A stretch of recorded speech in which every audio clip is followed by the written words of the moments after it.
संघर्ष से सफलता। मैं कोमल, बदला हुआ नाम, निवासी ग्वालटोली, कानपुर।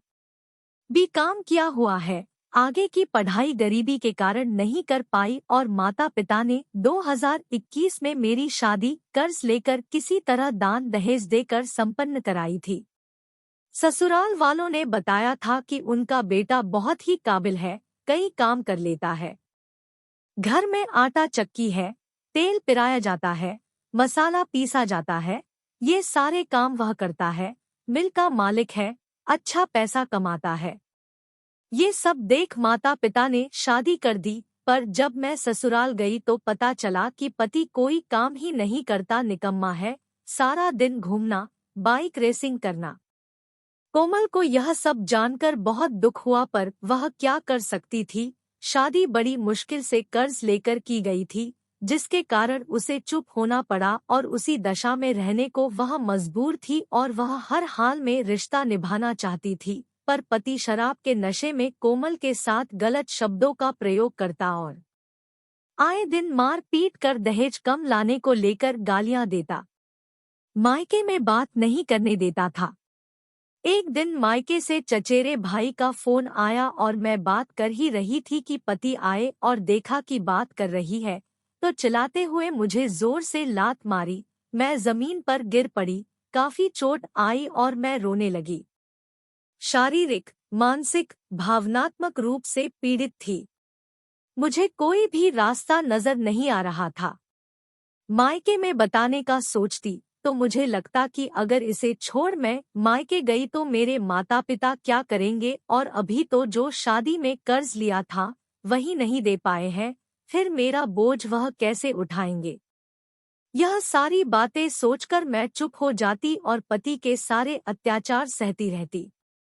अगली राखी में जब मेरा भाई और चचेरा भाई मुझे लेने ससुराल पहुंचे तो देखा कि मेरा चेहरा काफी सूजा हुआ था और कई जगह पर काले निशान बने थे।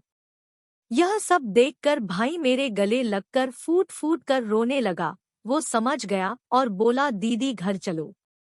मैंने कहा कि अरे पगले, तुम क्यों परेशान हो, कुछ नहीं है। मुझे चक्कर आ रहा था और मैं सीढ़ियों से गिर पड़ी, तभी मुझे यह चोट लगी है। बात को टालते हुए मैं किचन में चली गई और रोने लगी। किसी तरह अपने आंसू को छुपाते हुए भाई के लिए नाश्ता लाई और पास में ही पति और सास बने रहे कि कहीं मैं कुछ कह न दूं। तभी पति आए और बोले कि कोमल मायके नहीं जाएगी, मैं इसे घुमाने ले जा रहा हूँ, अब तुम भी अपने घर जाओ। मेरे यहाँ अगले महीने ही शादी है, अभी वह नहीं जा सकती है। फिर मेरे पति मुझे बाहर ले गए और समझाने लगे कि यदि तुमने अपना मुंह खोला तो हमेशा के लिए ससुराल भूल जाना। 2 माह बाद मेरे मायके से फोन आया और मैं बात कर ही रही थी कि पति को कुछ और शक हुआ और बोले, किससे बातें कर रही हो। फोन छीन लिया और गालियां देते हुए कई थप्पड़ मेरे मुंह पर मारे। मेरा मुंह लाल हो गया। मैं रोते हुए मन में तय किया कि अब बस और नहीं सह पाऊंगी। मैं बोली कि मुझे मायके जाना है। पति ने फोन नहीं दिया, किसी तरह छुपा के मायके में फोन किया और कहा, मैं मर जाऊंगी, मुझे आकर ले जाओ। ऐसी बात सुनकर भाई बहुत परेशान हुआ और उन्होंने सखी केंद्र में संपर्क करके सारी घटना बताई और कहा, मैं अपनी बहन को यहाँ लाना चाहता हूँ। मैंने कई बार कोशिश पर भी ससुराल वाले उसे आने नहीं दे रहे। ऐसी स्थिति में सखी केंद्र ने तुरंत एक्शन लिया और मुझसे बात की। मैंने बताया कि मेरे मायके में किसी को कुछ नहीं होना चाहिए, बस एक बार आकर मुझे यहाँ से ले जाए। उन्होंने आश्वासन दिया कि संस्था से मदद खुद उस तक आ जाएगी। फिर क्या था, सखी केंद्र ने क्षेत्रीय थाना गजनेर में प्रार्थना पत्र दिया और वहां पहुंचकर सारी घटना बताई तथा ससुराल जाकर सखी केंद्र संस्था के काउंसलर ने पीड़िता को उसके माता पिता को सौंपा और लौटते समय विधनु थाने में रिपोर्ट दर्ज कराया गया।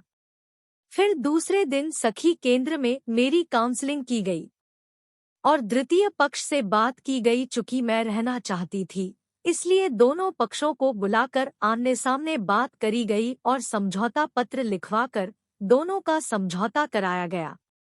समझौते में वह सारी शर्तें थी कि उसके ससुराल वाले व पति शुभम अब दोबारा उसे इस तरह से कभी मारपीट गाली गलौज नहीं करेगा और हर 3 माह में सखी केंद्र आकर अपनी कंडीशन के बारे में मैं बताऊंगी। स्टाम्प पेपर पर सारी बातें लिखवाई गई कि यदि यह दोबारा इस तरह से करते हैं तो इसके ऊपर सख्त से सख्त कार्यवाही की जाएगी। इस बात पर दोनों राजी हुए और राजीनामा के साथ मैं अपने ससुराल दोबारा गई। आज दोनों परिवार सखी केंद्र के सफल प्रयास से राजी खुशी रह रहे हैं और हर 3 माह में आकर अपनी पूरी रिपोर्ट देते हैं। इस तरह से सखी केंद्र ने 2 परिवारों को काउंसलिंग के द्वारा एक किया। धन्यवाद।